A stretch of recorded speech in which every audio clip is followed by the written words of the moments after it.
ఎంతమంది తెలుసు కోకిల? కోకిల అదే కోయర్ టీంలో ఉన్నటువంటి కోకిల. ఎందుకంటే బాగా పాట పాడుతుంది. పక్షులన్నింటిలో కోకిల కోయర్ టీం కదా, కోయర్లో చక్కని పాటలు పాడేది కోకిల. బాగా పాడుతుంటారు, కోకిల్లా పాడుతున్నామని. ఈ కోకిలకు ఒక చిన్న మంచి పాట పాడుతుంది, చాలా మంచి స్వరం ఉంది. కానీ ఒక బద్ధక బుద్ధి కూడా ఉంది. గుడ్డు పెడుతుంది కానీ పొదగదు. పొదగడం ఇష్టం ఉండదు, ఎందుకంటే పాటల మీద చాలా బిజీ. ఈ పాట ఆ పాట పాడుతూ తాను గుడ్డు మాత్రం పొదగడానికి దానికి మరి ఎందుకో మనసు లేదు. కాబట్టి అది అటు ఇటు చూసి కాకి లేని టైంలో, కాకి ఇంచుమించు ఒకేలా ఉంటుంది కోకిలాగా, కాకపోతే కాకి కా అంటే ఇదేమో కూ అంటుంది. దీని స్వరం దాని స్వరం పాడితే కానీ తెలియదు. చూడడానికి ఇద్దరు ఒకేలా ఉంటారు, కానీ పాడినప్పుడు ఓహో ఇది కోకిల అది కాకి అని తెలుస్తుంది. అయితే ఈ కోకిల్లో ఉన్న బద్ధక స్వభావం ఏంటంటే, తాను పెట్టే గుడ్డును పొదగకుండా ఆ గుడ్డు తీసుకెళ్ళి కాకి గూట్లో పెడుతుంది. ఏ కాకి గూట్లో అయితే గుడ్లు ఉంటాయో 2 గుడ్లు, ఆ గూట్లో తీసుకెళ్ళి దీని గుడ్లు పెడుతున్నాడు. అప్పుడు కాకి తిరిగి వచ్చిన తర్వాత తెలియాలి కదా, కాకి నేను 2 పెట్టాను, ఈ 2 ఎక్కడి నుండి వచ్చాయని చూసుకోవాలా. వాటి మీద కూర్చొని పొదుగుతుందట. ఎవరు? కాకి. పక్క కాకి అడిగిందట, ఏమే నీకు 2 గుడ్లే పెట్టావు కదా, నీకు 4 ఎక్కడి నుండి వచ్చాయంటే మొన్న పెట్టావులే నీకు తెలియదు అని చెప్పిందట. అప్పుడు మొన్న ఎప్పుడు పెట్టావు?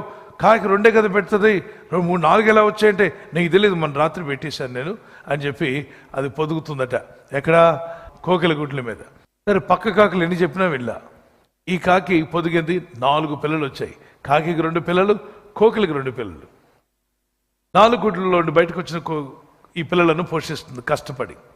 నా పిల్లలే అని చెప్తుంది. పక్క కాకులు చెప్పాయంట, అవి 2 నీవి కాదనుకుంటేనే తేడాగా ఉన్నాయి చూడంటే మీకు అనవసరం, అది మా తాతలా పుట్టింది, ఇది మా ముత్తాతలా పుట్టింది, కాబట్టి అలాగే ఉంటాయి అని చెప్పి అదరగొట్టిందట. చెప్తున్నా వింటలా, కష్టపడి తీసుకొచ్చి వాటికి ఆహారం పెడుతూ ఉంది. పక్క కాకులు చెప్పాయి, అవి 2 నీవి కావని మాకు అనిపిస్తుందంటే ఎక్కువ మాట్లాడొద్దు, నాతో వాదన పెట్టుకోవద్దు, అన్నీ నావే అని చెప్పిందట. సరే పెరిగాయి.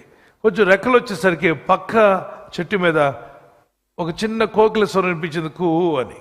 వినబడిన వెంటనే ఈ 2 పక్షులు అంటే ఎక్కడో విన్నట్టుంది, ఈ స్వరం మాదే అన్నట్టుంది, ఎక్కడో మా అమ్మ పిలిచినట్టుంది అంటే, మీ అమ్మ కాదు, నేను మీ అమ్మని, నేనే మిమ్మల్ని పొదిగాను, పెద్ద చేశాను, అది దాని పాటలు విని ఎలకండి అని చెప్పి ఎంత చెప్పినా ఈ కోకిలి పిల్లలు అది వచ్చి పక్కన కూ అంటుంటే నెమ్మదిగా లేచి ఒక రోజున చెప్పా చేయకుండా 2 రెక్కలు వచ్చిన తర్వాత ఎగురుకుంటూ వెళ్ళిపోయి కోకిల దగ్గరికి వెళ్ళిపోయి, అప్పుడు కాకి నా పిల్లలారని ఎంత ఎంటబడినా అవి వినకుండా వెళ్ళిపోయి, దీన్ని పొదిగిన టైం వేస్ట్ అయింది, వాటికి ఆహారం పెట్టిన కష్టం వేస్ట్ అయింది, మొత్తం అంతా లాస్.